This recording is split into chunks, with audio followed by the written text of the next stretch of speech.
speaker for the calls to order this meeting. Speakers limited to 3 minutes. We expect comments to be civil, disrespectful, behavior will not be tolerated. Or is not authorized under the open meetings law to discuss, comment, or take action at this meeting. Any issue raised by public comment is not part of tonight's agenda. I don't know if we have a sign sheet, but here you go. Mike, do you mind keeping it?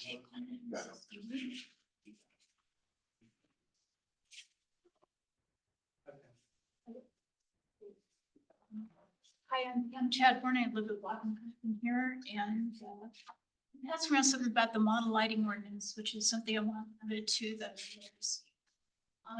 So ESB, I'm going to talk about management first. Boards and commissions and city council should spend your time on outcomes and impacts and results on things that happen in the city. You should not be doing work plans. That's what staff is paid to do. And so what I need from you and what we, the people, need from you is to look at how public assets are used to improve the quality of life or hurt the quality of life of the people and the city's finances and the city's strengths and weaknesses. That's what you should be talking about, is outcomes and impacts. So a way to do that is develop some design principles. For example, incremental change over time.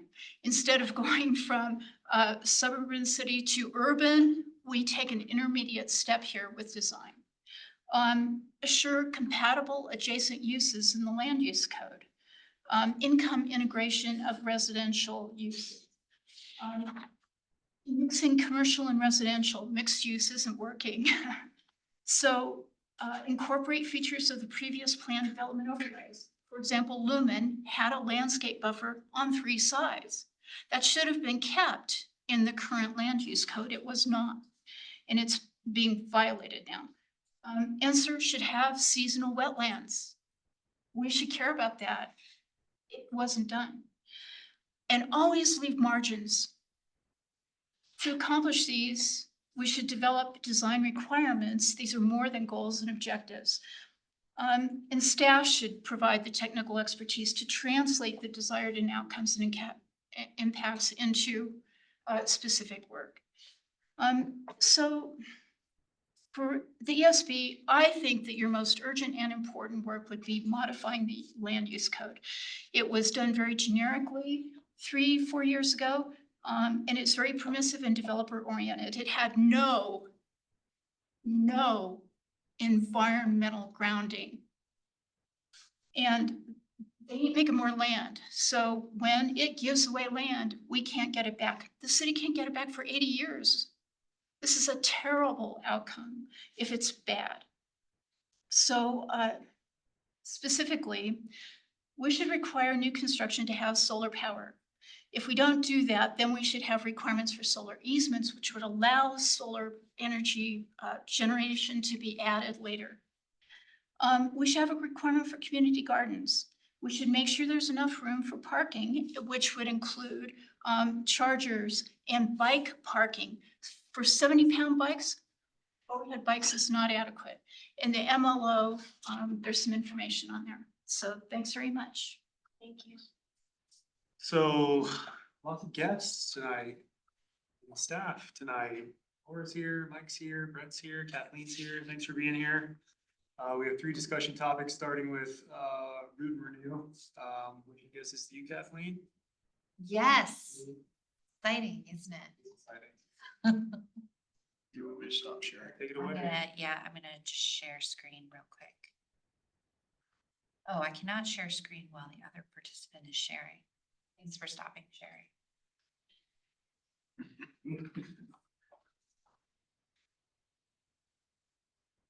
You would think after all these years.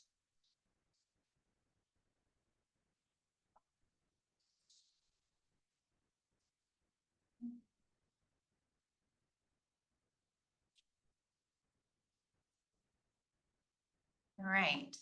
So the city has been working on a vision plan for parks and open space, and it is called Root and Renew. I'm providing a little preview this evening, and then we are presenting to City Council on Tuesday night.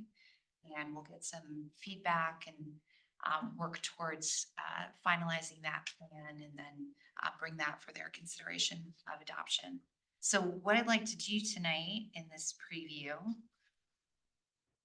oh, there we go, is just kind of go over the project itself, share a little bit about our engagement phases 1 and 2, and then walk you through the vision plan and some of the things that we've heard from the community, and then end with those next steps. So the project itself is really looking at a community-supported vision plan. I think this has mirrored a lot of the steps that we took early on in the long-range planning for the city in Vision Littleton, where you spend a significant amount of time just really having that community conversation so that you understand priorities and values in the community relative to our parks and open space. And then what we really want to do is look at, we did a similar plan in 2016, try and understand what those current needs and trends may be. Interestingly, in 2016, there was a lot of need for parkour, which seems odd in today's context. So those trends sometimes are very sort of rooted in their time and space, but it is interesting always to go back out to the community and kind of see where some of those needs are. So where we are in the project is we did kick off in the summer and fall of 2023.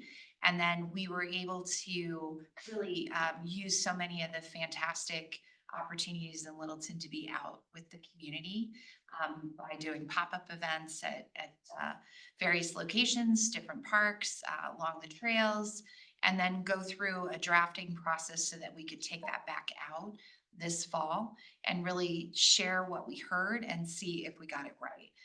Oftentimes what you find with vision plans is it's a great opportunity to be a really excellent listener. But it is always wonderful to have this opportunity to go back out and say, this is what we heard, did we get it right? And I think for the most part, as we kind of wrap up the second part of our engagement, we're finding that it really resonated with the overall themes that we heard in the community. Now, Littleton does have a partnership with South Suburban Parks and Rec District, began in 1964. Obviously, South Suburban serves a number of different communities, but we do have a mix of ownership and then how we maintain the combined parks, trails, and open space. And so I think that's always important to know that we kind of have that unique relationship, because in many cases, sometimes cities have their own Parks and Rec department, and we look a little bit different by having this partnership, but we're certainly not alone with all of those other communities doing much the same. So the vision plan is really, again, that community input, the opportunity to listen and then sort of go through that process. What we hope from the vision plan is it really clearly identifies where there are priorities, where we may want to think about different opportunities to invest, and how we may want to think about our partnership with South Suburban Parks and Rec District. So in the end, what we hope this does is it really informs some of those long-term both investments and decisions about future resources. So phase 1 of engagement, we started with a community meeting. You can kind of see 9 attendees there, and then our first survey with 458 respondents. So pretty robust survey responses, lighter on the community meeting side.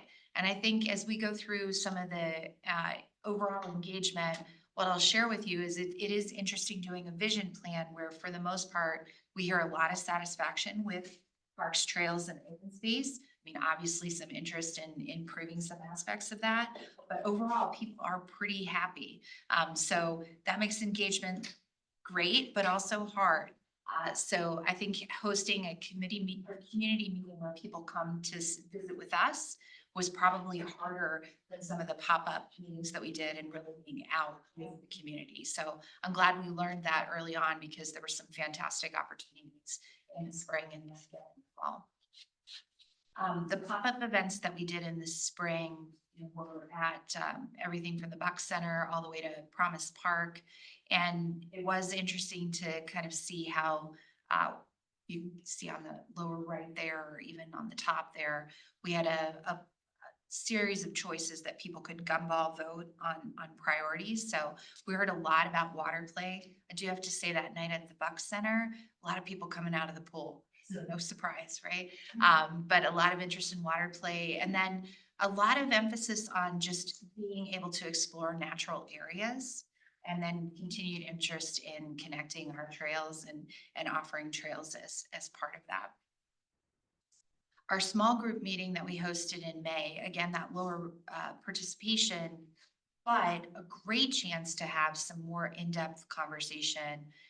Again, we learned that residents are generally pretty happy, but we were able to investigate some of those other values, and also think about things like how we're connecting and how accessible our parks are. Those were probably some of the biggest themes coming out of that. And that was really new information from what we learned as part of the surveying process. And I think greatly aided by some of our other efforts that are ongoing with our public works team, like the Safer Streets Littleton and other emphasis on particularly bicycle and pedestrian connectivity in the city.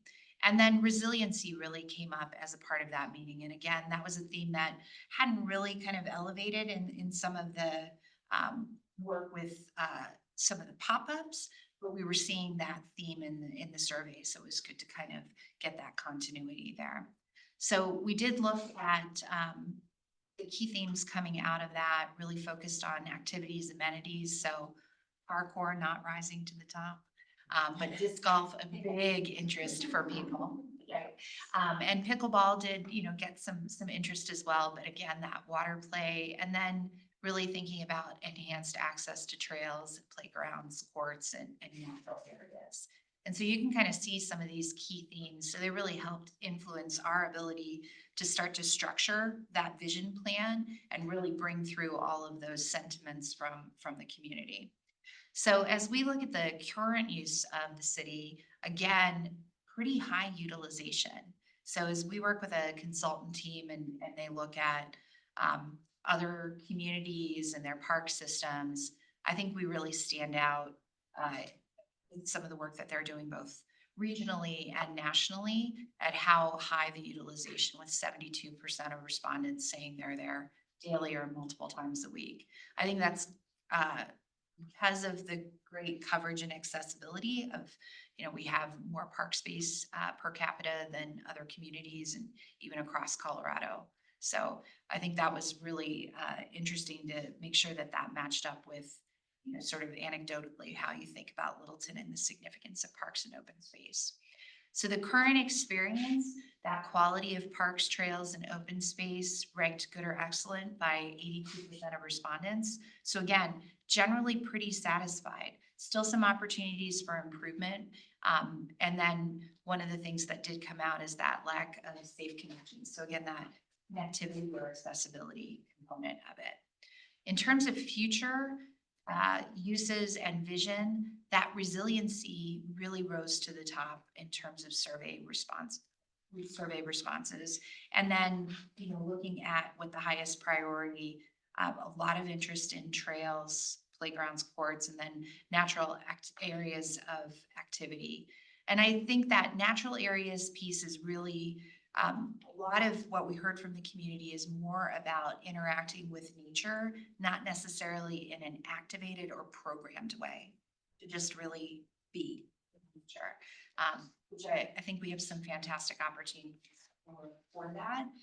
We also maybe have some opportunities to think differently about some of our assets relative to being able to do that.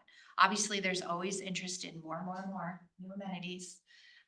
But again, you can see that accessibility and connections coming up. And then in some cases, some interest in improved maintenance and what that future work in partnership with South Suburban can start to address as we kind of flesh out a more specific plan. So the vision plan itself, as we lay that out, visions, themes, and then goals, again, this kind of follows our long range plan, the comprehensive plan, and even the structure of the transportation master plan. The introduction, really talking about why doing this assessment now, the benefits of access to parks, that current conditions piece, the planning process that we've gone through. And then there is an opportunity to look at some of that benchmarking, level of service, peer cities, think about some of those amenities. But then the vision itself, the themes that really rose to the top were that parks and open space, the activities and trends, resiliency in nature, and then community and culture. So I'll kind of share, starting with that vision, it really is an emphasis on equitability. And then resilience, maintenance, and upgrading assets to meet those trends. So again, those four themes really pulling through. And then as we look at the vision plan itself, we've taken each of these four areas, outlined a series of goals. So because you're so interested right now, let's dive in and go through each one. Right? Just making sure you're staying with me. Because this one looks like a lot of text. So, but that maintain and enhance existing assets, it really came up with those 6 different areas. So we'll kind of dive into each of those. So South Suburban, as part of their work, have done a classification system within the parks. So that's probably one of the first recommendations, is to really get in alignment with that classification that's in place, because we think that that'll provide a lot of continuity then as we look at the service agreement and how we foster that greater partnership over time. So that's an easy one. And then the improving entrances to parks and creating gateways. There's been a lot of emphasis throughout probably the last 20, 30 decades here in the city on gateways. This idea of really knowing that you've arrived someplace special. You can see that in some of the monument signs that, sort of date back to different points in time in the city. You can see that in some of the work that we're doing with Project Downtown, really kind of recognizing you're someplace special. And so that really did come through from the community of the importance of being able to do that. I think there is that overlap with some of the other efforts that we have in place, like Safer Streets Littleton and providing that connectivity. So, while this really speaks to that parks and open space piece, we know that there's some connection between those various efforts. And then the last is identifying some of those priority areas. So we've gone through an assessment with the help of our consultant. So that'll really show through where there are opportunities for new amenities as part of the vision plan that council. Next is the capital maintenance, addressing issues with rundown equipment. So we did hear that sort of lack of maintenance. Again, ranking that order of importance, really kind of coming in fourth in the survey. So making sure that we figure out that piece of what that partnership looks like moving forward for that maintenance component. And then cleanliness also came up as part of that. I think those are always kind of closely tied, that maintenance and cleanliness piece, but probably being more specific about expectations and what we learned from the community helps aid us in having that conversation about how our partnership evolves. And then properties for acquisition, looking at where there are some discrepancies between, I'm going to break the city up into those 4 quadrants that match our council districts, and looking where there are fewer parks in, say, District 4, and then in District 2, really seeing that lack of true open space, that opportunity to just kind of be in unprogrammed nature. District 2, also the access to trails. I think what's interesting about District 2, and probably will be a topic of conversation with council, is in many ways the community members that participated either in our pop-ups or our small group meetings, even in the surveys, are relying on other parks and open space assets that aren't necessarily part of the city. So, because we border Inglewood there and they take advantage of Cornerstone and other assets, it is kind of a little bit of a trade-off. And so they don't always identify with, I've walked over the boundaries, that they have some access there. So I think we need to just think through that, but it is a unique characteristic of District 2. So on the activities and trends piece, if we dive right in, those recreation opportunities, disc golf, pickleball, crazy popular right now. Lots of people that I don't know, maybe they told all of their friends to fill out the survey too, but lots and lots of interest.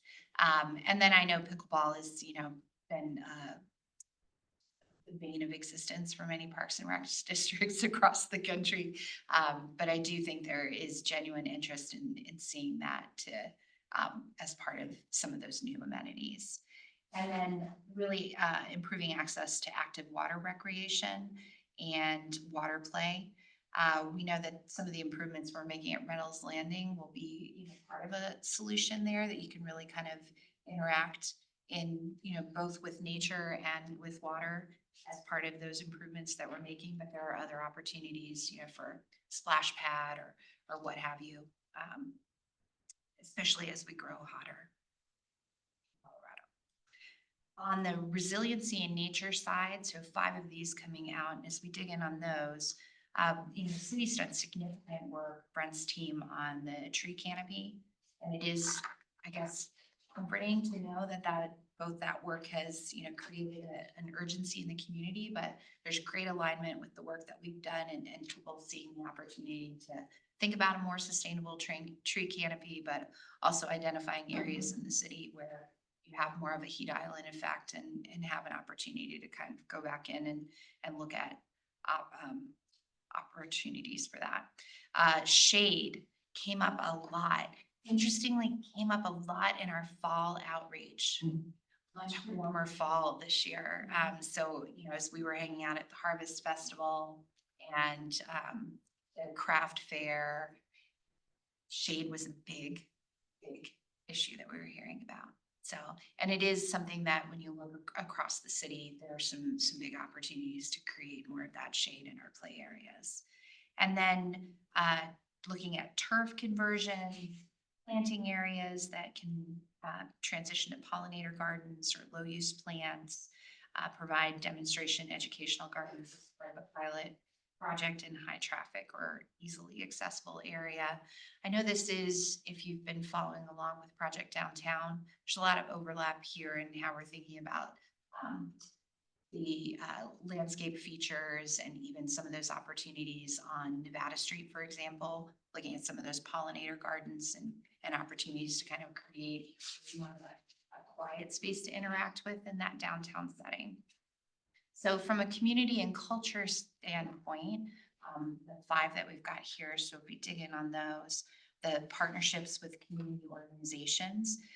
One of the things that we tried to stay very true to as part of this vision plan is that we were really going out and listening to the community. There probably is another body of work to go out and think about some of our partner organizations, or even, some of, when I think about like the Audubon Society and South Metro Land Conservancy, that there are just a number of really fantastic partners here, that there probably is merit in having a conversation. Like, if this is the community piece, then how could we explore some of those things in partnership? Envision Littleton really did emphasize, as much as sometimes cities like to think they could do it all, the reality is that we need really strong partnerships because we're just not resourced to be able to do everything for everyone. Also, we heard about engaging residents with park improvements, really looking at that cultural responsiveness, public art installations, multi-generational activities. We heard a lot about, that particularly sort of that end of elementary school, middle school, that there's just not as much of a fun factor, cool factor. And interestingly, we also heard that from grandparents, that when the park is doesn't have quite that level, it's harder to convince the grandkids to be inside and off those devices. So interesting that we heard it from kind of both sides of that. And then the last is that maintenance piece of community gardens, and then maybe even the potential of new community gardens is something we heard from the community. So phase 2, again, was our chance to go out and say, these are all the things we've heard. Does this seem to track well with what you think as well? So we did hear a lot of the same emphasis. I don't know that we heard anything that sort of stopped us in our tracks from What was interesting as part of this survey, fewer responses this time, but I think over 250 people stopping by at our pop-up events. So particularly some really great opportunities to interact with students and young members of the community through the Littleton Stride, like a very, very busy day there at the museum grounds. And then the Harvest Festival and Craft Fair were also fantastic opportunities to interact with families and particularly people of different ages here in the community. So again, hearing the same thing, shade came up a lot in these fall ones, and then more lighting for safety. And you can see kind of the overlap on both the community and culture and resiliency. So next steps, we're going to be completing this vision plan by the end of February. It'll come back for council's consideration. We're tentatively set on their calendar March 4th. And then I know that there is a presentation that you'll be making to council as well in March. And then both going back to South Suburban in that April-May timeframe, and then council direction on operating and project priorities for April, and then looking at that negotiation through the summer of the operations agreement and any future capital priorities with South Suburban. And then Andrea Vaughn has been leading this project, one of our very talented planners. And then I've just been in this support role, but it's been fun to be with you tonight on this snowy evening. So with that, I'm happy to answer any questions that you might have. I hope I am able to answer any questions you may have. I'll have the consultants here to back me up. Yes. Thanks, Kathleen. I have a question.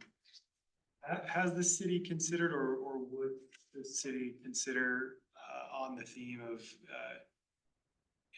interaction with nature, experiences in nature, taking that one step beyond aesthetic and recreational experiences and having a real conversation about foraging so that people can actually interact with the landscape in the way that we have done for like a million years. I think a full prohibition on foraging, which exists now, seems pretty arbitrary. And I think we could pretty easily relax that prohibition in a way that wouldn't negatively affect these natural areas, and that would give people an opportunity to interact with their landscape in a meaningful and new way. And I think it would be in the same vein interesting for Littleton to develop a closer relationship with Colorado Parks and Wildlife. Especially when it comes to stocking fish in some of our local waterways. I think the only one that's regularly stocked is the South Platte River through the park. And I had a conversation with our district wildlife manager at Parks and Wildlife maybe 2 years ago, and that person said, yeah, not really any of the other waterways are regularly stocked, and I'm not sure why. It's not a huge expense, and everybody loves to go fish. Some of the waterways are stocked sort of at random. For example, when they do like the fishing derbies for Western Welcome Week. But I think it would be really interesting if people have the opportunity to explore their sort of local landscape as a food source. Which will surprise no one for me to say that, but. Yeah, I don't, it's certainly not a theme that's come out of this vision work, but I know that it is something that this committee or board has raised as part of recommendations, right? Am I understanding that correctly? We've done some local food thinking, like. Okay.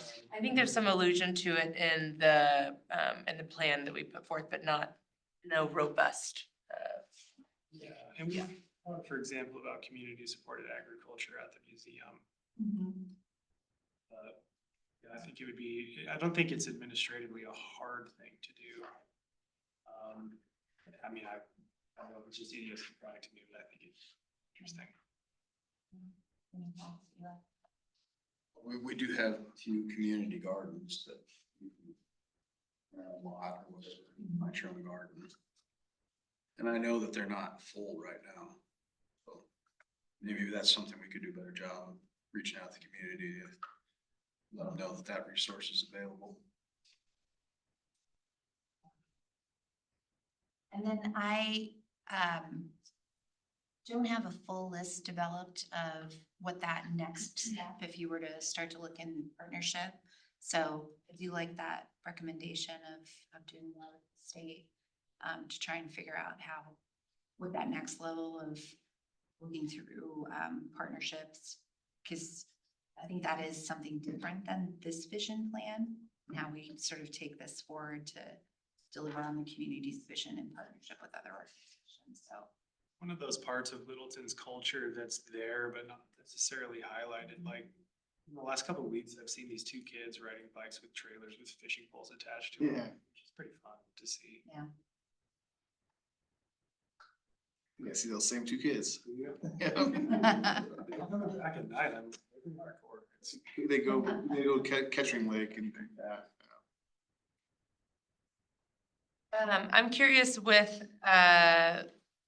you know, and there was some discussion of South Suburban, I mean, decent amount of discussion about South Suburban Parks and Rec, but I'm curious with you, you know, after you've been in the weeds on this, what do you think the top priority is as far as the negotiation, you know, going into these negotiations with South Suburban Parks and Rec might be, like the top, you know, whether it's the values that have been expressed by residents, but just curious, kind of your takeaway of maybe the top priorities that might be worth focusing on in those negotiations. Yeah, I think I'd probably draw back to, I should have looked the slides up of where those priorities in terms of the survey responses. So really embedding those levels of resiliency all the way to maintenance, you kind of remember those priorities outlined.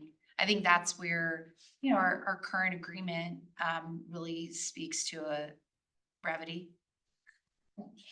Right? Is that Yeah. fair? So, you know, it's pretty simple and straightforward. And I think as staff starts to look in a more robust way with all of our partnerships, we have this on a number of different fronts where it's really outlining roles and responsibilities. And I think going through, if you look at something like resiliency, the steps that we might take, is there a level of service that South Suburban can reach? And then would they need additional resources, and would we want to look to a path over the long term of how the city might be able to provide those additional services or resources to get to that next level of service? So it is, I think this opportunity with South Suburban will be something we'll use probably in our partnership with the Downtown Development Authority, and other organizations that have worked with that clear delineation of roles and responsibilities. But I think the priorities really lie in those survey results. But it is like, those are nuggets of concept. And so how we can articulate those in meaningful steps, I think that's the work that staff will need to do as we sit down with South Suburban around the table. So this aids us in saying, look, resiliency, top priority for our community. We got to get real on the steps that we're taking together. What's that really mean? And what are the things that we're doing?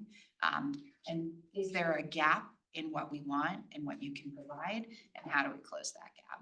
Is that in partnership? Is that you know, some other mechanism for funding, grants, what have you? But that's where I think we'll define the level of service that can be achieved. And if there is a gap, kind of go back in and think through how to close it. But that's, you know, an ongoing process. So I think the first iteration of this may speak a lot to the details of that level of service. And then subsequent negotiations will probably start to identify if there are gaps, how we fill them. Is that all fair? Yeah, I think so. And I think in order to meet some of our canopy goals, we're gonna have to have a partnership with South Suburban because, you know, they have so much farmland that they actually maintain in the city. So that'll be something we'll have to work out with them too, I think. So I had a question. So Yeah. I assume Colorado Parks and Wildlife, because they're the ones that issue licenses for hunting and fishing or whatever, they are kind of keeping an eye on populations of, you know, pretty important species in the mountains. But who would do that in like our parks? Like, for instance, like Horseshoe Park, and like tracking like, are we still seeing fox? Are we still seeing coyote? And why aren't we? Or, so, because my thought was several years ago, all the fox, I think, died off in that area. We were not seeing any fox. And I was like, who can reintroduce fox to Horseshoe Park? Because they're all gone. So just who would do that? How would we go about ensuring that there's still wildlife in these places? I'm not sure the answer of that one. We have a district wildlife manager, believe it or not. Really? I think they just don't have much of a presence because suburban landscapes aren't synonymous with wildlife management. So I think that our involvement is less than other parts of the state, but. That whole Lee Gulch corridor up from the Platte River all the way through to Horseshoe Park, that's such a huge, we had beaver, we've had bobcat, we've had, all sorts of wildlife, and it would be really cool to monitor that and see what we can do to keep that there. Yeah. Scott, when you say district manager, that's a Colorado Parks and Wildlife District Manager. Okay. It took me like 30 minutes to find the person. There is a person. Yeah. I think, it's certainly not something we have on expertise on staff, so would be looking for potentially a series of partners to be able to do that. But yeah, there's significant changes. Yeah, so if we did work with them. We're on the other side of goals, right? That wasn't that long ago. Yeah. If we're working with them on stocking waterways, then maybe we could also work on them, with them on things like that, because if people want to have a relationship with nature, that's a really cool way. Yeah, and I do think that next level of kind of working through with partners maybe identifies some of the ways to that interaction with nature. I'm sure while people didn't articulate that specifically, I think that's part of this there. Right. And as you introduce some of those partners, like the Audubon Society, for example, you hear a lot about just that diversity of wildlife. Yeah. And the owls, we used to have great horned owls, those are all. Diversity of species, right? Yeah. Kathleen mentioned that Andrea and Kathleen are going to be presenting to council next Tuesday. Is there anything from the board that you want her to have in mind? So she says she presented to the board, that you can include that perhaps? I'll pass it on to Andrea, who's actually foraging. No, it's a different thing. This is just rattling around in my head, and I don't know if this is actually a thing, but I feel like I read an article on this a while back, which was open spaces that were designed specifically to be accommodating for people who are neurodivergent. Okay. Could be really neat to have. Accessibility and inclusivity is important values. And you talked about gateways, but when I think about accessibility to parks, I think a lot about just the sidewalks. And so is that kind of part of that discussion, is like the actual pathways getting from a certain neighborhood to a park? Or, when you talk about accessibility, is it just within the park? Yeah, so it is kind of these overlapping things. So the accessibility piece is more about in the parks. What we heard from the community is a lot of emphasis on that connectivity. Yeah. Being able to get there easily, if it's being in a mobility device or even pushing a stroller. We heard a lot of that, which that kind of falls outside of this work and really relies more heavily on some of the work that we're doing with pedestrian and bike safety and pedestrian improvements. We've been built for decades with these narrow sidewalks, right? So we did hear a lot of that feedback as part of this process. We know that those are kind of things that are interconnected, but not necessarily part of what we heard in this vision. So I think the accessibility pieces are really in the parks, but that connectivity theme is something that came up a lot. And we know it has to be answered through other city efforts. Right, and there's something called the Littleton Linkages Trail Study that looks like it was done in 2023. So that is talking about connecting like Cornerstone and Kettering and Powers and Stern Park. So I think that is where we can get more connectivity to our parks. I can share that in the group too, if I can find it on the website, but yeah. Yeah, so it does really build on some of those pieces of both study and planning that the city has done, and now how that embeds in investments we make, particularly in the capital fund. But it is, as you know, those narrow sidewalks and rollover curb are everywhere, right? So retrofitting all of that is more than a lifetime's work. Yeah, no, definitely a huge undertaking, but it's, you know, if you can't get to the park in the first place and the accessibility within the park doesn't moot, Right. you know, point. Yeah. So, But I think the gateways piece is really kind of recognizing like, hey, this is somewhere special. You should come and interact with that. And so while some parks do a great job of having sort of a monument sign, it's still not always like, is this for me? Is this where I enter? Is this where I start my interaction? So I think that's where we heard some greater interest in that as well. I think it's a comment, but I'm thinking Yes. about like the connection to nature and feeling, you know, kind of like separated from the rest of, you know, more constructed types of landscape. And a lot of the parks are so close to roads that are very loud, and you see cars all the time, like they're constantly in your view shed. So if that's like something with like landscape buffers, I know it didn't come up in the survey, but I feel like that's something that I notice when I'm in our parks, is that they're lovely parks, but you see, you know, you see the cars, you hear the cars.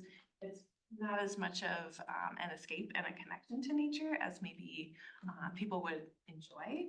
So somehow working that in, I think would be big as well.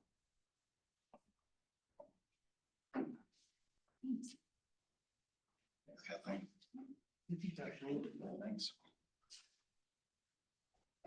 So our second, discussion topic is the board has an update on, the leadership action plan and what's happening with it. So. Yeah, hi. Sorry if I'm like, I keep leaning forward. I'm trying. I think that's gonna help me hear better, but that's not how headphones work. So anyways, if I ask you to repeat anything, that's why. I have gone through the Environmental Stewardship Board's action plan and responded and been trying to find answers for most of the initiatives. But I thought that maybe a good starting place would be to walk through part one of the plan together, and we can ask each other questions and come up with sort of a dialogue for maybe what some of these first priorities could be, just as a group. Does that sound okay to everyone? I can share the presentation. That'll make probably everything easier. And just by way of introduction also, as Laura's been working on this, and we've been kind of, you know, going back and forth, it's a lot. Like, you guys took months to build this plan, and so what she's gonna cover tonight, she might not get through what she was planning to cover tonight, because conversations, which is not a bad thing. So you know, while we want to give you regular updates, this first update, feel free to dive back in or however you are comfortable, and we won't try to push you into drinking it all tonight. Yeah, for sure. Sorry, I'm seeing the view that you're seeing on the screen and just like trying to make it so it doesn't look, let's see, super choppy. You should be able to expand it there at the bottom. Yeah, it keeps doing this thing with it, like then expands all of these boxes. Do y'all see that on your end, or is it that just me? We can see it, but it's okay. Yeah. Which one is better? The big one's better. The big one's better. Okay. I will also share this out with all of you. So sorry about that. So part one, air quality and emissions.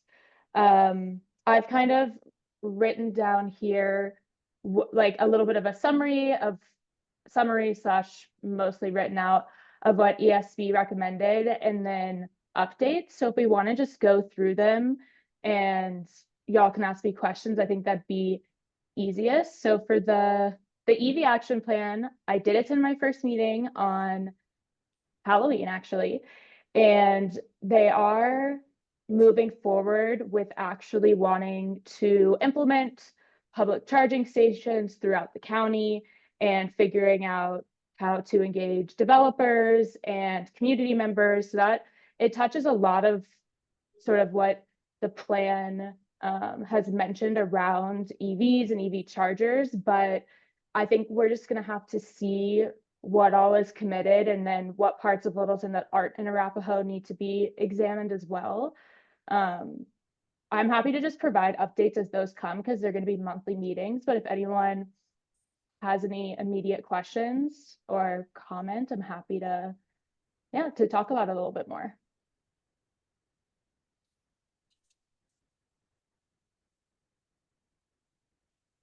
I think we're good. Okay. Yeah, so a lot of the stuff in the urban forestry arena, there's some staff leave, so I'm just waiting to ask the right people. And I will update all of you when I know more. For the CPPRA, it's a state law, so it is fully in effect.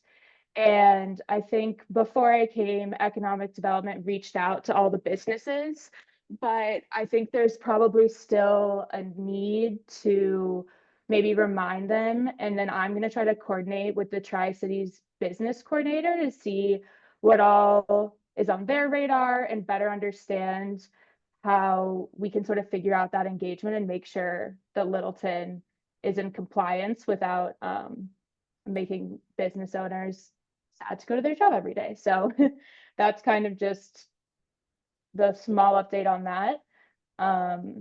This is I guess a bigger one. The transportation master plan is something that I've talked to the transportation team and they have said they believe we'll have a new master plan in 2026. So that will incorporate a lot of the multimodal conversation. I think there still is a want and a need to figure out how to integrate sort of the EV action plan from Arapahoe County and figuring out some of those modes of connectivity. But what I wanted to ask all is after speaking to the transportation team, they have a transportation mobility board and they are more than happy to schedule a meeting and I can help make that happen so that we can make sure any of our concerns are brought to by them. And so it's more of a combined effort if this is something that people are passionate about or want to focus on. Is there any thought around or excitement around meeting with the Transportation Mobility Board? When you say meeting with them, would that be to inform the 2026 like updated plan? I think they are playing, it seems as if that board, similar to if the city were to do a climate action plan, ESB would be probably the plug-in for a transportation master plan. I think that's the counterpart would be the Transportation Mobility Board. So I think if there are, questions, concerns, or you just want to understand more about the process or what people are focusing on, it could be a good opportunity to learn a little bit more about the work and share ideas with one another.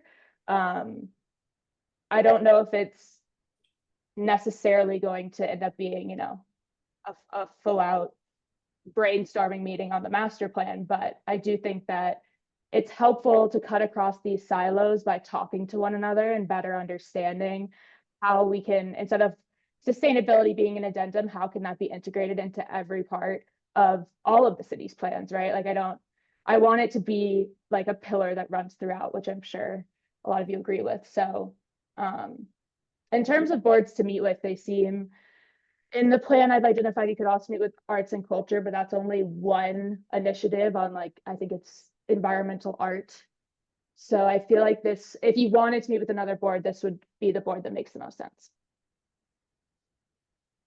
I'd be curious to see if they have any sort of framework for primary objectives for this master plan yet that maybe we could review.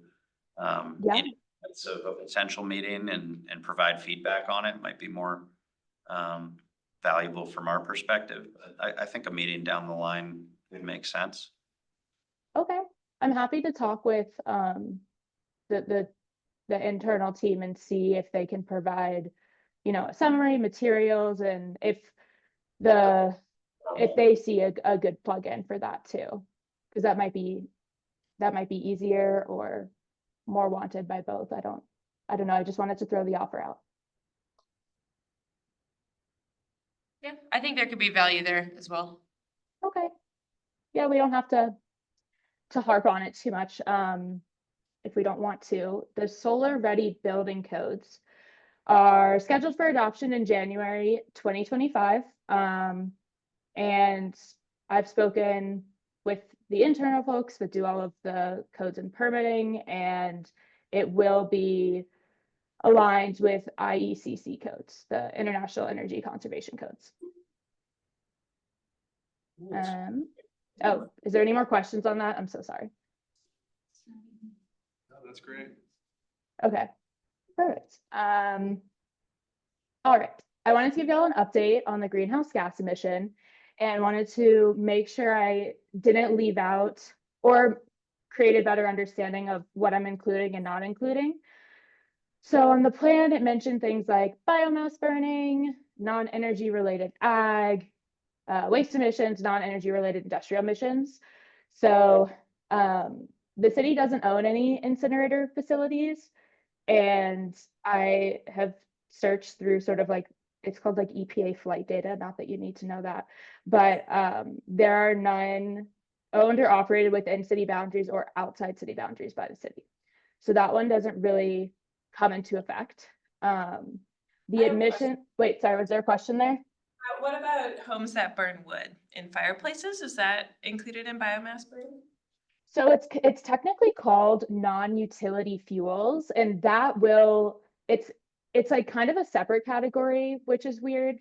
I don't know why I tried to look for all these definitions, but that I'm going to, it's like the way I calculate it is utilizing like certain like municipal and state data because it's separate from natural gas. So I will be able to capture that based on an estimate, and it'll explain in my write-up that like how it was calculated, if that makes sense. I think it'll capture it to the best of its ability. And if anything, for most of these, I'm assuming it's going to be an overestimation instead of an underestimation.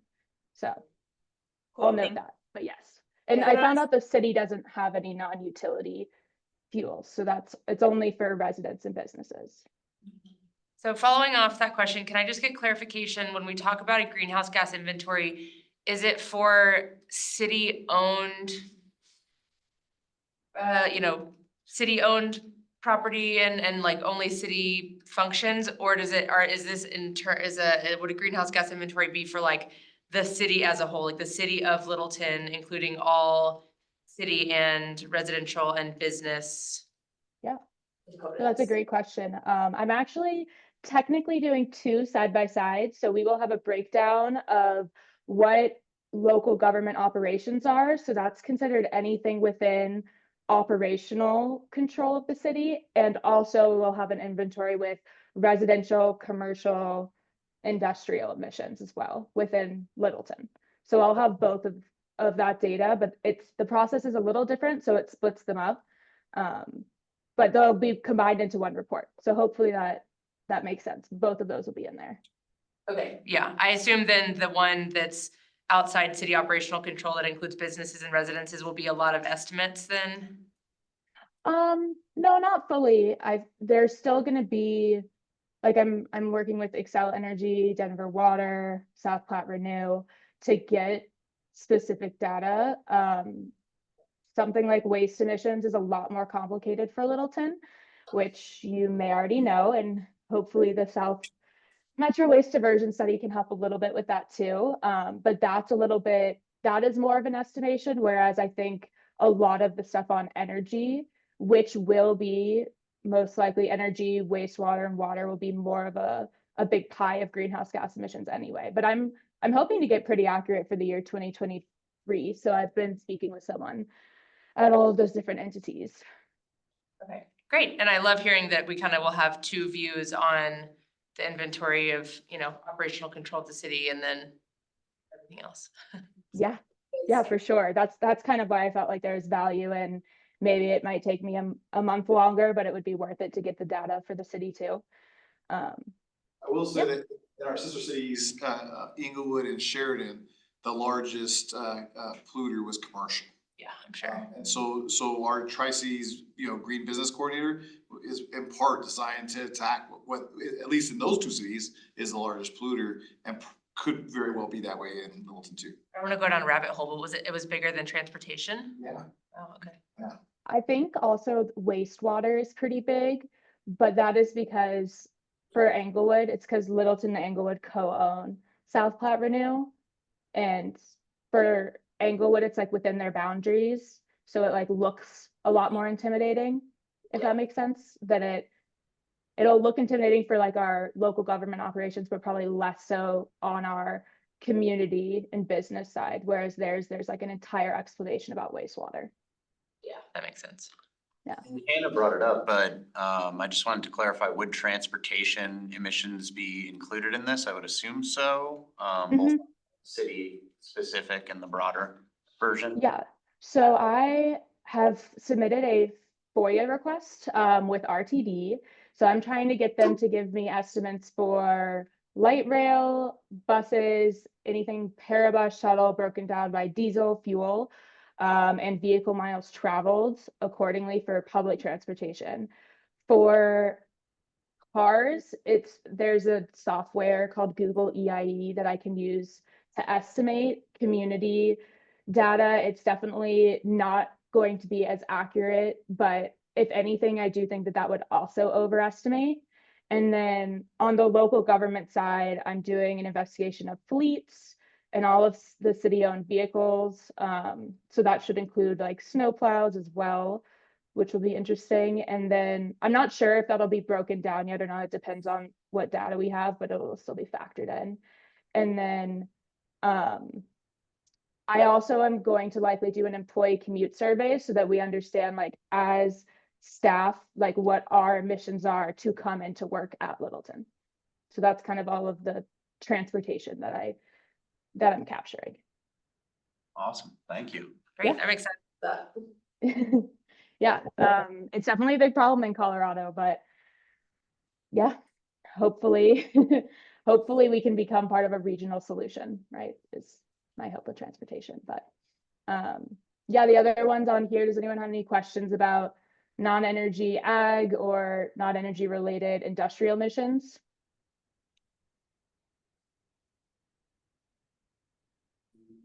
No, I think we're good.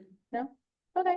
Are there any more questions before I move on from the greenhouse gas inventory? I'll definitely keep you updated as I keep going. I'm still waiting and hoping for responses from some of the utilities.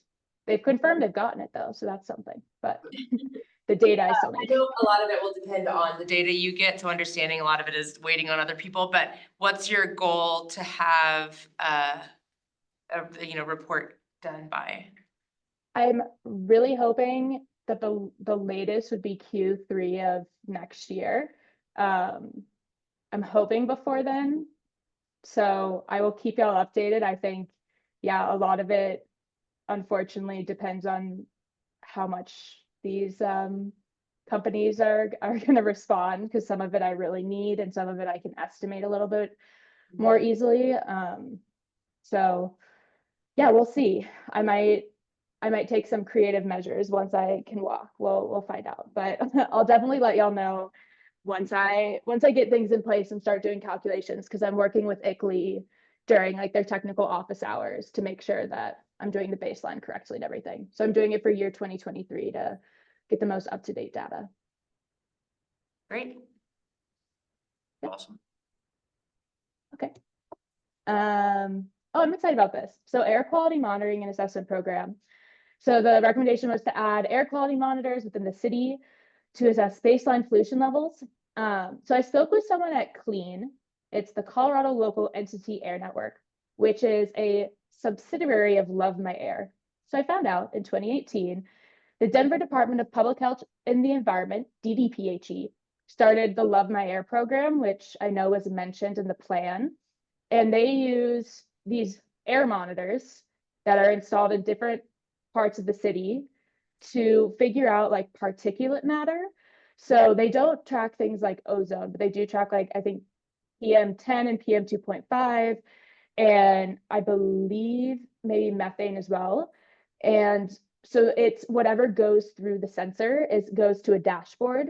And then someone could have an app on their phone where like if you click on the app, you could see like, oh, my air quality according to this localized region is unhealthy for vulnerable populations, or very healthy, or please stay inside. And that is a program specific to Denver, but Clean expanded the program in like a tri-county partnership with like Adams County, Arapahoe, and Jeffco. The county since broke up, but their original grant has all three. So since we're Arapahoe and Jeffco, we're kind of included in that. So I'm trying to figure out and talk to the right people about getting maybe 2 of these installed. I believe they're solar powered. Yeah, I'm just trying to work with the right people to identify location and figure out some of the budgeting stuff. But I'm hopeful and yeah, excited to get more data that's a little bit more localized, because as we know, it's really hard to measure air quality. And we already know Colorado for ozone is not a non-attainment zone, but it's also good to know about these other matters that affect children, especially asthma, and elderly and vulnerable populations. Sorry, that was a lot of information all at once. Does anyone have any questions? Oh, sounds like a cool initiative. Yeah. I think my favorite part is you can add notifications for which air monitors you want. So like it'll have them all from all these different Colorado cities on the dashboard, but you could just say you only want notifications from like the one at the whatever, the Littleton X area, so that you get a notification if the air is unhealthy. Which I thought was exciting. So yeah, I'll give y'all updates about that one. Okay. I know you can't really see this top because of this thing, but this is the climate action plan recommendation, which I definitely agree with. Most climate action plans need to have a completed greenhouse gas inventory. So right now I kind of feel like it's on hold, but you know, you sort of see my little timeline up here. So I'm trying to do the greenhouse gas inventory and a little bit starting this intermediate plan together while waiting for the climate action plan. And luckily y'all have done a great intermediate progress for me. So some of the stuff like the monitors and initiatives like that are going to go well before we know exactly what the best levers are for a climate action plan. But I formally recommended one, and it sounds like that can be something that will be in the works later on. And I would anticipate we would have y'all along for the process and be able to figure out, hopefully by then we'll have gone through all this plan. I know that might seem impossible because we're on 1.2.3, but we can figure out which of the initiatives that ESP has identified make the most sense and at what capacity in that plan. So then we can integrate something that's, you know, formally adopted and has implementation and action items by the city. Any thoughts? Yeah. I think however we can get involved to try to support that process, Yeah. I think would be worthwhile for us to be involved in. Yeah, I definitely think, I mean, correct me if I'm wrong, but it seems like Littleton would appreciate a big effort of community engagement in something like this. So that can definitely be a big part of it with y'all helping me and helping me plug into the community and figuring out, yeah, what is it people want to see? And also how can we explain how some of these things that we're thinking about that other people might not be thinking about could also save them money and also help the planet. So things like all the education pieces I will discuss later, but yeah, I definitely need and want y'all's help. Anything else, or should I move on? Yeah, you keep going. Also, you can let me know if I'm way over time, because that could also be very possible at any point. Oh, we're okay. It's actually great. Okay. I don't know if that, okay, this says electrification education program. I don't know what these boxes, maybe that helped. So there is a workshop in terms of looking at the side of the house that's more commercial, that the city's Green Business Corridor is doing, which I believe is November 18th. And they're having Drive Clean Colorado and some other local networks come to help people better understand, I guess, how they can electrify businesses. And it is more focused on the commercial side. I will say that in terms of education, it was something that was brought up a lot at the Arapahoe EV Action Plan meeting, that there was a want and a need to help homeowners understand what that meant and looked like. And I know that, I think maybe it's later in the plan, there's a whole thing around accessibility and public charging. So I brought up the point at that meeting that we need to also look at how to get developers and, you know, other people that are a little bit more outside of maybe the mandatory realm, like very strong incentives to want to add in public charging options, just to create both an opportunity for, you know, residents that might not be able to charge at home. So that's something I've also been thinking about, but I'm also happy to hear if y'all had other ideas or anything around this one. Yeah, I have some. This is my job currently. Oh, wonderful. Commercial building electrification. So there's a lot of federal programs out there, resources that are free as well as competitive grant funded opportunities. They're pretty big, like you need a utility partner, you need all these things, but the existing free resources can be super helpful. So I can send you an email or we can have a meeting or yeah, I'm happy to talk about this. That would be great. Well, I will definitely bring this up, but a big thing on my list, and I think is a good starting point, is we need like a page where if you are maybe a resident, a business, or a developer, right, you can go on to Littleton's website and find the resources you're looking for. That would be great. I know some of it's on the website, but it's a little hard to find and not totally organized by sustainability. So I think, I mean, as a place to start, I'm trying to work out what that flow looks like, and I'm hoping in the next month or two to bring a draft to y'all. And so a big part of that would definitely be those resources, because people just need to know what's out there and that they're able to stack a lot of those incentives too, which is cool. So I would love that in summary. You L Rosenbaum at littletongov.org. Yes, Email, okay, cool. Yeah, I'll send you a note. great. Yeah.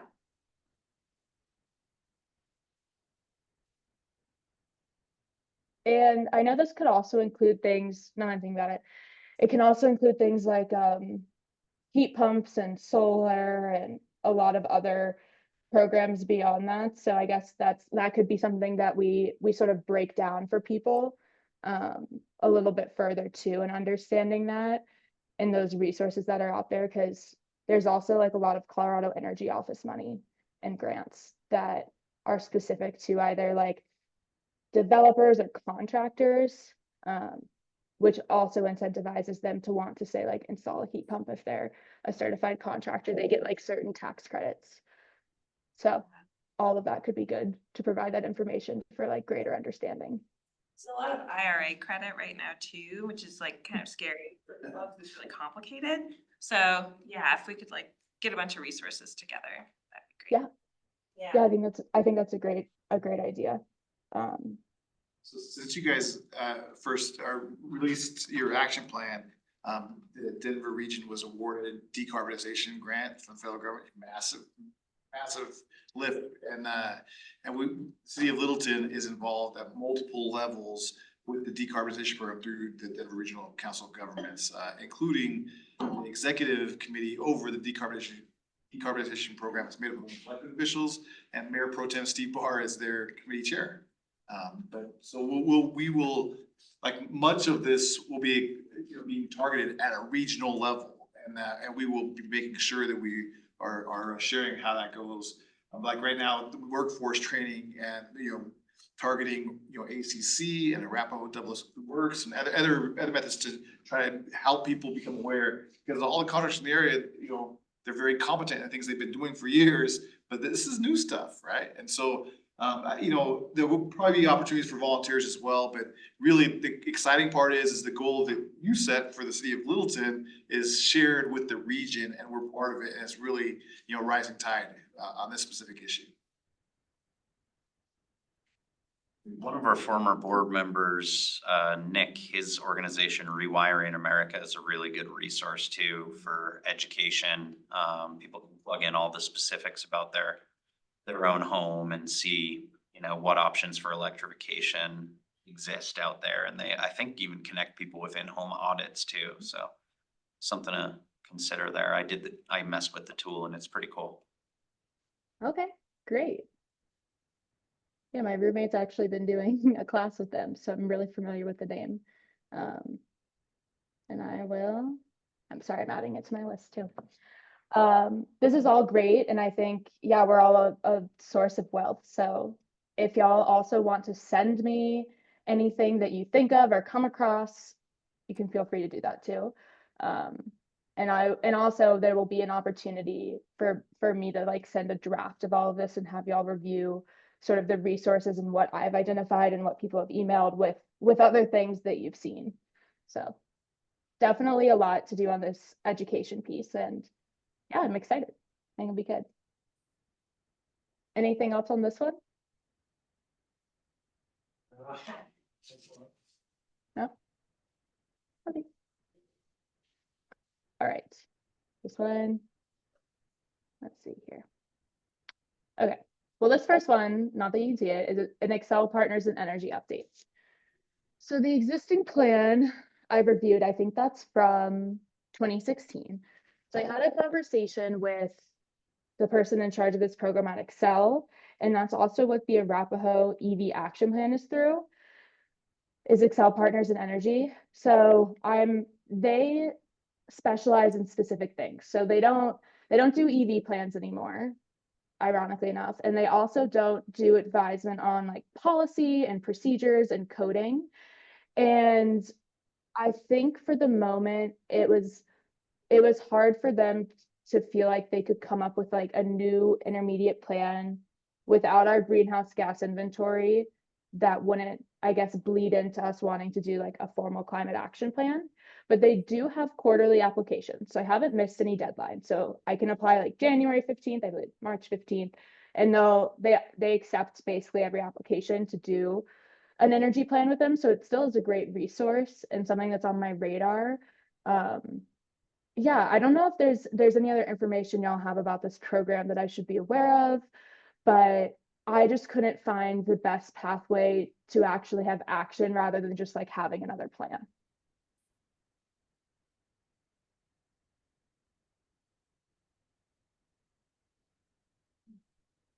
Is there any thoughts on that? There's like no. What do you say? I said, seems like no. Okay, it kind of feels like that to me too, but I don't want to dismiss anything because I know that there might be something that I don't know or other work that y'all do professionally or on another basis that might have more information. But that's kind of what I found out so far. I still have the relationship with them and meet with them for the Arapahoe EV action plan. So we're still on each other's radar, but I think for the moment I am going to hold off based on conversations and if everyone's good with that. Yeah, so for the solar group buys, kind of touching back on Dr. Cog, they might have regional grants coming down the line. So a lot of the options are changing because of the new like decarb program in the region. And so this, I'm trying to still figure out exactly how the region is thinking about it, because even though there are, municipal lines, right? The region doesn't need to necessarily have those lines. Excel doesn't. So in terms of efficiency, figuring out like, okay, would there be a group buy potentially that makes sense across boundaries of just arbitrary cities, right? So trying to think about the efficiency of that, I think, is important and maybe would be a better regional conversation. But yeah, if there's something else that, work that you've done with Solar United Neighbors or other thoughts, I'm happy to hear them too. Appreciate you pausing, Laura. This group will speak up if we have anything. Okay. yeah, interrupt me. It's hard because I'm virtual, so I won't always be, I promise. Hoping next month I won't be, but yeah, okay, that sounds good. City-sponsored composting. I would want to do that in a heartbeat. I love composting. I personally have been doing it for years, even though I've never lived anywhere that does it. I just bring it somewhere. But that is something that's being studied with the South Metro Waste Diversion Study. And biggest thing I've learned about waste is it's more complicated than you think it's going to be. So I will definitely let y'all know as I find out more updates. And if it's not city sponsored, I kind of want to figure out like, how can we find a city partner or figure out how to do it at city buildings. So I'm just sort of playing around with different ideas, but I want to make sure I get the right people on board because I personally won't be bringing out all of the waste. So I want to make sure everyone feels good about it, and feels good about a plan moving forward. Yeah, there's already thinking how to pilot composting at city facilities. Nice. And I mean, there's several different groups out there, like Compost Colorado, for instance, that Yeah. if the city facilitated like on a voluntary basis, a contract with an organization like that could then potentially get preferential rates for citizens by doing it, jointly through the city, or at least facilitated through the city without Yeah. necessarily. There is a way to do it. So I spoke with someone at Compost Colorado, and as like in multifamily residences, if you have 11 customers, you start to get discount rates. If that's like with curbside pickup. So that's even different than if you wanted to do like one community bin for like a multifamily residence or even like an HOA. So I'm also trying to figure out if I need to engage other composting partners to make it a fair process or not. But I really liked sort of talking to Compost Colorado and hearing that they're already serving, I think they said they have around 300 Littleton residents they think that do curbside, and they're estimating 300 to 400 that do drop off, but they said it's really hard to estimate drop off because like people use each other's codes and they're not really sure. So it was cool to talk to them about it.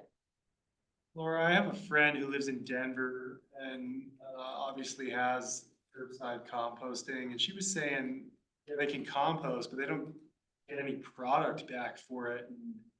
And I would love for Littleton to consider more of a closed loop. So we can actually use that compost local and be using it to build soil. Yeah.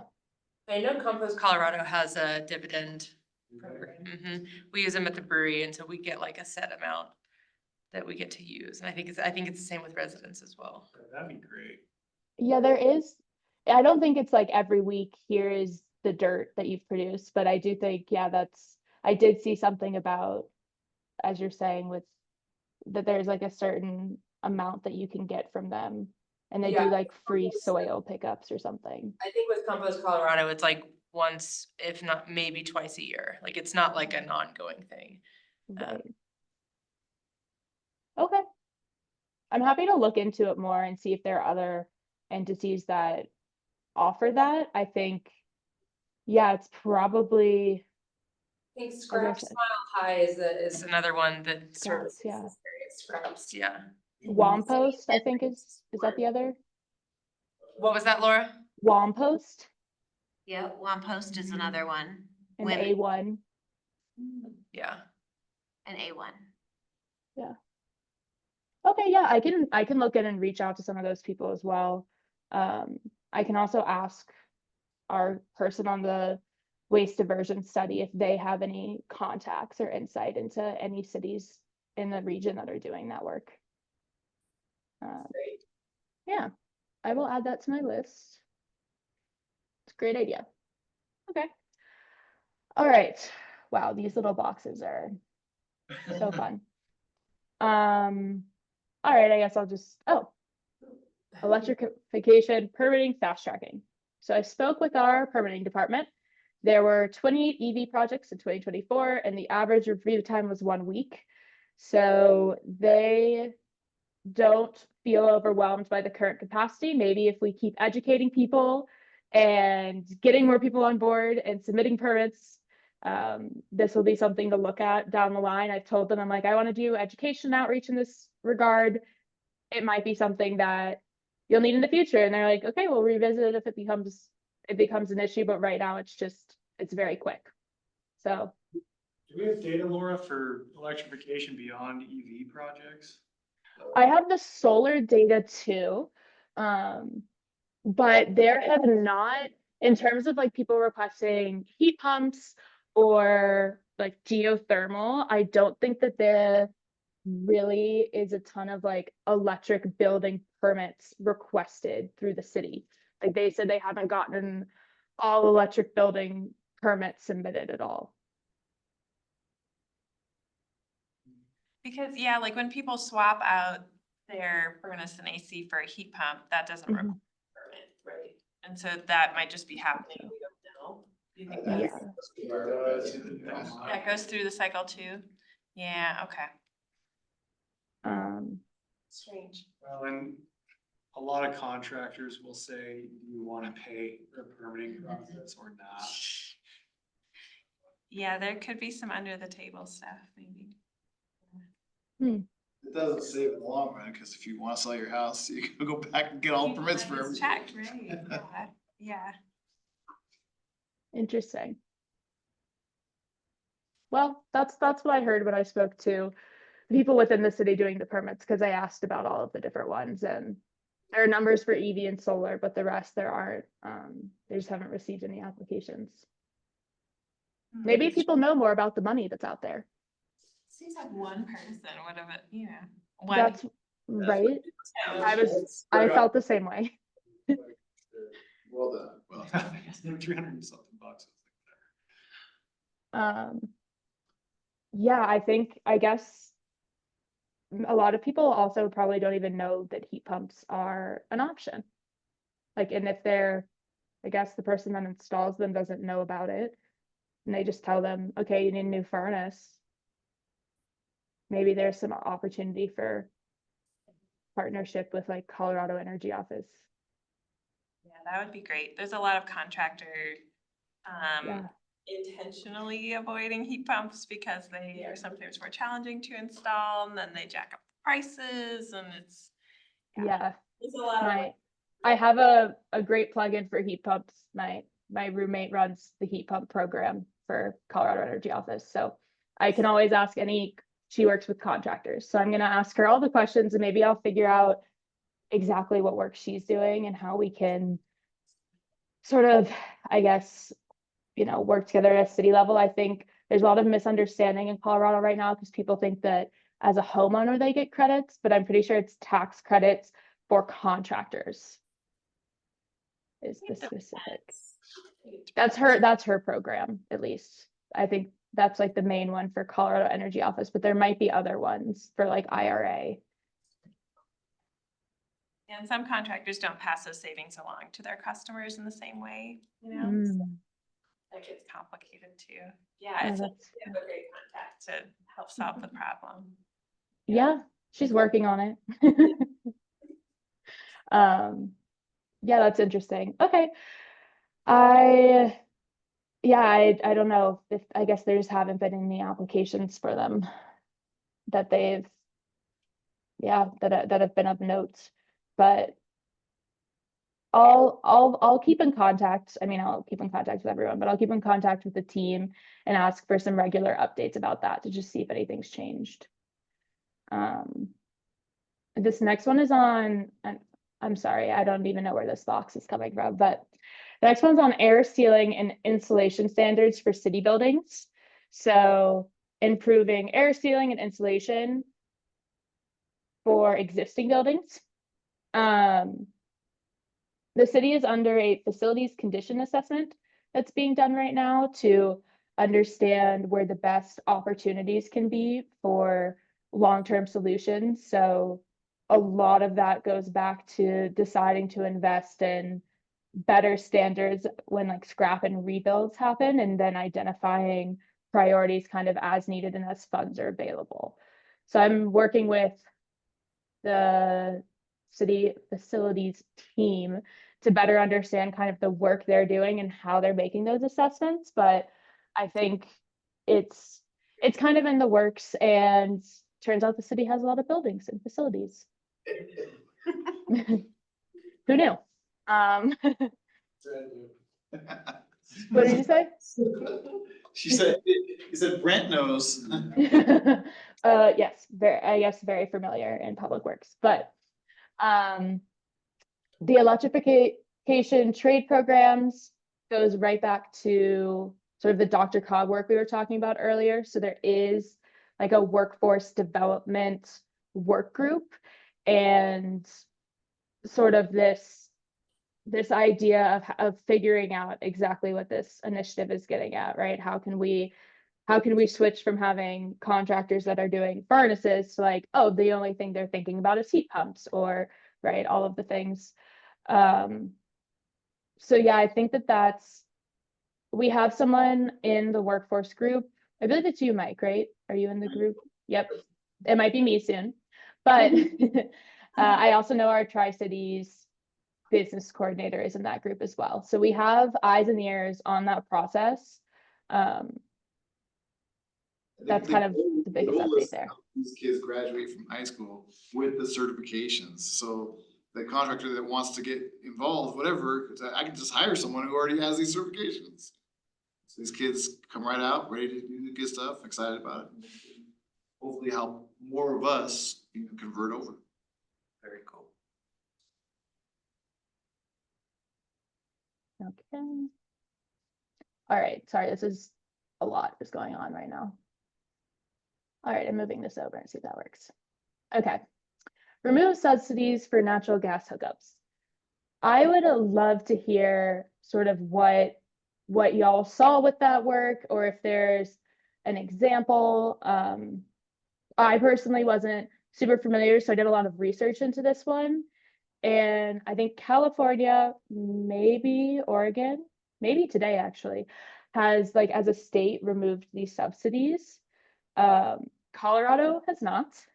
There was a small city in Colorado that tried to band together to do it, but it was like a huge community effort to lobby the oil and gas industry. But I'm also aware that there's something I might be missing here. So I'd love to hear if there's something that y'all think makes sense here or that you're seeing. Yeah, I don't work a lot with utilities. I'm always in the buildings.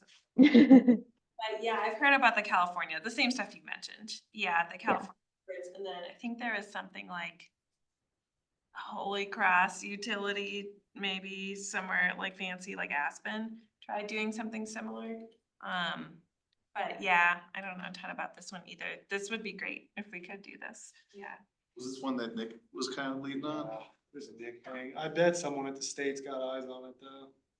Yeah, I mean, I think the biggest thing is that it would probably have to be, I'll step back. There's a group called, what is it? Colorado Communities for Climate Action, CC4CA, and they have different municipalities that like pay for their membership, and they have to sign on and agree to a certain set of initiatives that group then lobbies at the state level.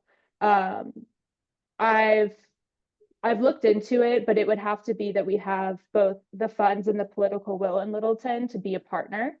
So that would be the best path forward that I see for this one, because yeah, as a team of one, I really wish I could lobby the oil and gas industry, but I think it'd be better for Littleton if we, join some type of group to band together with other municipalities to make our voice much stronger. All right, so just take a quick pause real fast. It's 8 o'clock now, and Laura can keep on going, right? So we talked about what's your preference? Do you want to keep going, or do you? I mean, she's gonna definitely have to come back in December and maybe January. So what's your set? Oh, and not just you want to pause for the evening, but what do you think of this? Is this meeting your needs as far as an update on the action plan? I think it's really great initially. I think moving forward, because, giving us kind of the state of the union, so to say, and the state of like this plan we put together, I think it's great. I think once we probably make our way through it, it makes more sense, in my opinion, to have more, if there is an update on a specific item, then update us on that versus you know, going through the whole thing. But this is, I mean, Oh, it's Oh, very, definitely. that's some awesome digging into. Yeah, I was thinking that we would just do, this in-depth one is just to be able to address everything that y'all are thinking about, and for me to just find the right answers and better understand from the creators of the plan where some of the mindset was coming from and things I could be missing and can investigate. But yes, I think it would take all of our time if I did this in depth more than once. I think we have another discussion topic tonight. So why don't we pause here, Laura, if that's all right with you? And with thanks, because that's super interesting, and I'm glad someone is making sure this plan moves forward. Yeah, thanks for writing it. Yeah, our third item tonight was talking about preparing for our meeting with council in tentatively March, but we can do it whenever. I don't know, Mike, if you had thoughts on that. Yeah, the way I wrote or the way we wrote the agenda item was plan for developing environmental stewardship board recommendations for the 2025 joint study session with city council. So this, pretty wide open, so you can talk about quite a bit in here, and one of those things would, could be targeting the date. The other could be narrowing what you want to focus on, those kind of things. So really, the floor is yours to discuss what you want to work on each meeting and what you want to focus on for this upcoming report to council. And Kathleen's, put March on there because that's what I told her, but that's not a corner that you're painted into. We really could go earlier or later, and we could play it by ear. We could say March for now, and we get to February and say, oh, we need more time. I guess a related topic is that Laura and Mike and I circled up on Monday, Tuesday, and talked about best practices for agenda setting. One of the things I want to talk to council about is consistently getting direction and giving work product. So sort of an iterative, the dialectical process, mutuality. So it's not, we'll see you once a year. But so there's more input both directions. But that conversation about best practices for agenda setting is not as simple as you might think, and it's ongoing. So anyway, we're thinking about it. So. And I will say just that the annual meeting with joint session is a minimum. That's the floor. So the council said we want to meet with them at least once a year.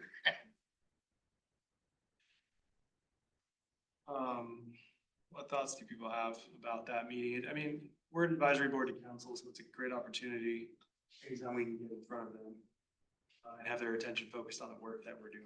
So, might well move a little bit. Sorry, I missed, is this a study session or like a regular? Study session. Study session, okay. So it's a joint study session. So Study, yeah. all of you will actually be sitting around the table with the council. Very casual, informal conversation, flowing back and forth. You're all welcome to jump in and participate. Yeah. Am I remembering, Mike, wasn't there something, the timing, that March timing that had to do with South Suburban? Yeah, so our goal is to redo our operating agreement with South Suburban. Route Renew and this kind of finalization of Route Renew is the first big one in the fall. And then, getting all of our staff back as well is important. And then we will start to figure out what we want to go into those negotiations with. And so the idea is that if you presented by about March, you would be able to inform council your recommendations for what council wants to direct staff to try to achieve in those negotiations, specifically from an environmental stewardship point of view. We'll have other elements that we negotiate over, but from an environmental stewardship point of view, what do you want to see, emphasized and included and whatnot? So yes, March could be important in that time frame, but we don't have this. It's not like we have an agreement that's expiring. So I think we all feel a sense of urgency as one of your values, and so March would keep that sense of urgency going. But other than that, you could say it's arbitrary. think it'd be good to come to council with some concrete work product around that South Suburban negotiation, on that timeline. I think it gives us 4 months, which is a reasonable, amount of time, not too little, not too much, and having a deadline like that would focus, I think, our attention, and I think that's something to aim for. You know, also, I'm excited about the South Suburban thing, but I'm also excited to have it behind us, and move on to different things. So like, for example, December, if you wanted, a major focus of your meeting to be on best practices in environmental stewardship for parks and recreation departments, we can bring that presentation to you and discuss those things. You guys can obviously do research yourselves, bring it in, whatnot. However you wanted to kind of move forward at this point, we want to support that. I think that's what we landed on last time. Is everyone okay doing that still and doing it by March? And What was the ULUC timeline? I don't remember that. So it's always ongoing, but the update that was worked on this year is going to council. It was just delivered to council in a study session, and it'll be going to council for consideration for adoption. I think it's in December. I think that's one where council's gonna have to tell us, we want your input on the following ULUC It could be items. January. It is. How do we tell them to tell us that? Yeah, so, well, your council liaison would normally be here. He happens to be world traveling right now, so he's not here. But, certainly that's a direct conduit, but the other would be through staff. And then, of course, you could request meeting time with them. So, but I mean, so you could say, hey, Mike, Brad, Laura, go to council. I have the chance to meet with Mayor and Mayor Pro Tem every Friday. And then, of course, we meet with the full council on Tuesdays. So if we have a spring study session with them, even if our focus is mostly on South Suburban, operating agreement type things, could we still kind of say like, even though a lot of times, as Scott references a lot, we're waiting on direction from them, but could we also say, here's our top 3 priorities that we would like direction or, so we could say ULUC, we could say, pull out a couple other things from the plan, for instance, but without digging into it necessarily, kind of being like, here's our top priorities. We would love to hear if 1 or 2 of these stand out to you the most, and. Great way of reading line back. Okay. I will say that the ULUC amendments is a pretty heavy lift for the staff. And the staff that work on that are also fully engaged in multiple different, initiatives, right? From development review to root renew. And so some of the times when the council says, okay, hey, we want staff to focus on this, it will involve a shift of, okay, well, that means this will slow down. That means this will whatever. And so the council's constantly doing that balancing act when it comes to giving direction to staff, figuring out, hey, what's most important to us and how do I do it? But yeah, when you're with them, you're not limited. So it's the perfect time to bring up what you are interested in and whatnot. And you can find out, hey, there's zero appetite for this, or there's great appetite for this, I think that the council have been pretty clear that they want the ESB to be aspirational.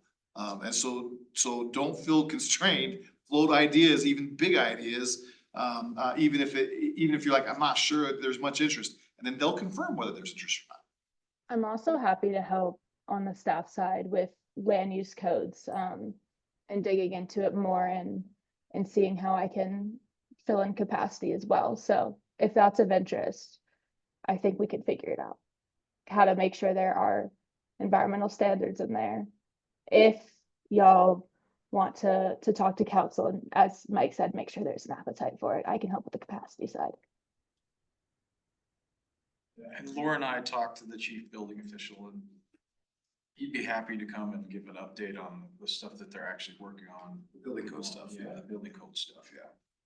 Oh yeah, we didn't get there. There are 3 different people that offered to have a crash course in codes, 101 if you want. They also said if you don't want that, they can give me all of the updates, but sometimes it's nice to hear from the people that are more in the weeds on it. So that's also on the table. So if we end up aiming for March, that leaves us December.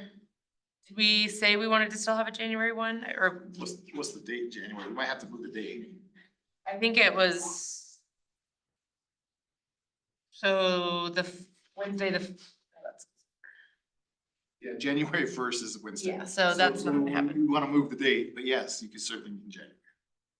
So if we kept it, the cadence of still one per month, because I think there was at one point discussion about skipping a month with the work we've done, but if we keep it all, we have December, January, February, let's call it 3 meetings before March, maybe a fourth one if the March meeting falls before, so 3 to 4 meetings.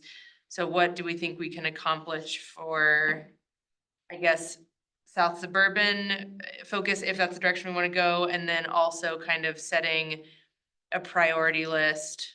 At least I think that would be a good use of time with council, but feel free to chime in if y'all feel otherwise. But kind of creating a priority list of discussion where we don't necessarily have like a full report, for ULUC, but we kind of say like, this is something, here's the top 3 things, whether it's pulled from the plan or not. I don't know if I think that seems like a reasonable timeline. Depends on Kelsey's leave. She's the one. She's back. Oh, she's back? Kelsey's back, yeah, and Oh. She's just got back. she's gonna be taking another 3 weeks in December though. So she split up her leave. It'll depend on Kelsey's availability. She's leading the negotiation. She's gonna have to come to one of those meetings in December.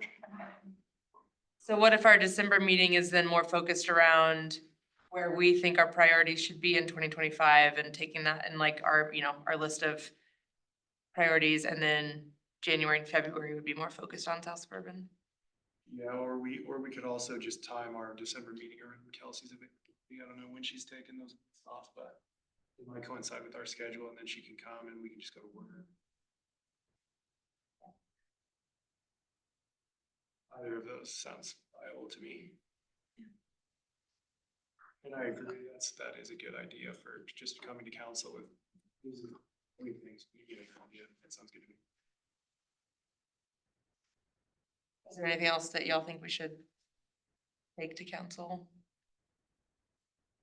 What about building codes? I'm just tossing it out there as something that Steve Barr kind of mentioned at the last ESB meeting, and sounds like we have an expert among our midst as well. I don't know that we benefit. Yeah. Just with building electrification, not. Yes. I don't know that we benefit a lot from an update. I mean, it's a technical document, and if they've implemented solar-ready building codes, and we can check that one off the list. I don't personally feel like I need to follow up on it. They're pretty technical, like you said. Yeah, I don't know that this is the group to give tons of feedback on that, but perhaps I've never looked. I tend to agree with Scott on that one. That's fine. I just wanted to make sure we weren't Yes. missing anything. Mike, or Brad, can you just maybe let me know when Kelsey's available? We can just Yeah, pick one of the 2 things, she'd be available in January or February, so. but not December for. No, December, I don't think she'll be around. Even the first week of December? No, I think that's when it starts, is the first week. Is she the only one doing, who else? I mean, Jim. but, Yeah. We've asked And, Jim to come. and Brant and myself, yeah. Oh, are you a part of the Oh, yeah. negotiation? Okay. And you, Betsy.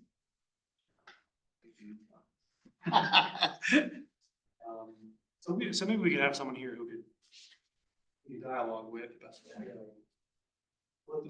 I mean, I'm anticipating like bullet points of like, these are the priorities from the ESB's perspective on what we want to see put into the document. Yeah, right now we don't have anything, right? So when you meet in December, we'll try to give you best practices. You guys can say, yep, this is what we want to focus on, whatnot. When it comes to environmental stewardship, I shouldn't say we don't have anything. We have what you have put into, when it comes to forestry and so there are some things. So to your point, yes, we can give you that. Well, we've laid a lot of foundations. Yeah. And then South Suburban people. Yeah. Jim came, Kelsey was here. Yeah. We just have to Yeah. put it on paper and start thinking it through and maybe that, more meetings. Cool. So do you have a date in January you'd like to target?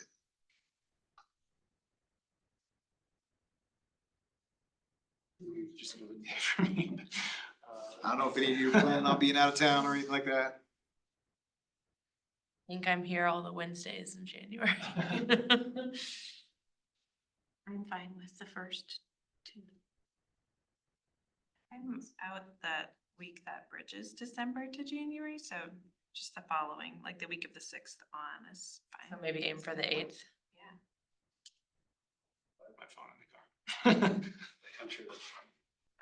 Maybe as a backup, the 15th. You Get a space, the 8th or the 15th. So, okay, perfect. The 15th I might not be able to do because of a waste summit that we might be doing at Littleton. What about the 22nd? Backup. So. Plan A is the 8th. All right. Plan B is the 22nd. Yeah. We need to, don't we have to do like a yearly picking of Dates? Hannah as the Oh, chair? you do, yeah. Or? Not tonight, obviously. Don't we Yeah, have to? we still pick you. Anna as the chair. No, I'm not sure. That's not till I don't know. I mean, April or May. Yeah, April. Yeah, I think it's when any new board members are seated. So that's the other thing is what night we have to deconflict, make sure that we're not meeting on the same night as another body, so. Okay. But 8th, 22nd, 15th, in that order. Yes. Cool, Yeah, that sounds good. everybody cool if we thank you. adjourn early? Does anyone have updates? I just wanted to thank Laura for, I do think there's a lot of value in going through our plan step by step and getting some expert insight and updates on it. So if you've done that for the whole plan, kudos to you, but I would like to hear more on those updates as we can fit them in. We just want to go ahead and set aside like another 30, 45 minutes to that for the December meeting to kind of keep powering through it. Sure. That makes Yeah, I've done probably a good 60 to 70%. A lot hinges on the waste section from the waste diversion study. And Laura's goal is to be able to email it to you before the meeting, so that also will speed it up a bit. If you know those things you want to talk about and you've already got a chance to see. Yeah, I mean, a lot of us, I think a lot of the conversation was your role would be partly the clearinghouse, and that's starting to happen, and that's cool to see. I mean, a lot of threads are sort of flowing through you when it comes to stewardship. You're talking to a lot of different people in a lot of different roles, and that's cool to see. I agree. Thank you. Thanks. Yeah. Thanks for suggesting I get hired. So Scott, to the point of agenda setting, then I guess keep maybe as a half hour too short, but I also don't want it to. Through a lot of it, so. How So much time do we spend on it today? About an hour and something. Yeah, so keeping a short, like just the updates, So we can put her second on the agenda so that you can use whatever time you want. I can email out like the rest of section 1 and maybe like section 2 and be prepared to speak about them all. But if there are specific ones we want to highlight, that could also speed it up. That sounds right. Yeah. And then we'll talk about staff availability, start pinning down bullet points for items we want in the negotiation. Perfect. All good? Yeah, and actually, I think the going through the plan actually aids us in our discussion of priorities for council as well. So I think there's value in, for a lot of reasons, to like kind of see the updates that Laura's doing. We've stayed pretty true to those top 10 Mm-hmm. conversations. We don't have to. But yeah, so far. Cool. So one staff update, if you guys are done with your updates. So our communications and marketing team get hit up multiple times every day from people who want us to advertise stuff for them. You know, hey, put this on your website. Can you do this, whatever? And so they're used to very comfortable with saying no. But I got an interesting email this week from them saying, hey, we think this request aligns very well with the ESB's, recommended action plan item, whatever. I was so impressed that they were familiar with your action plan, like they said which one was, and it was CDOT's Pegasus program. I don't know if you're familiar with it, but it's basically a shared ride service up I-70 to try to pull cars off of I-70. They have four trips a day, and they want us to play their video on our TV station and do some other things with it. I'm like, yes, you read this perfectly. This is very aligned with our goal to get cars off the road. So your message is being received and listened to, and it is impacting our operations. Thank you very much for the work you guys do. That's awesome. Being here, Brett. No, nothing for me. All right, thanks, everyone. Safe out there. Happy Thanksgiving. Thanks all. Hope to see you in person next month. Thanks, Yeah, Lauren. see you later. Bye. Hello.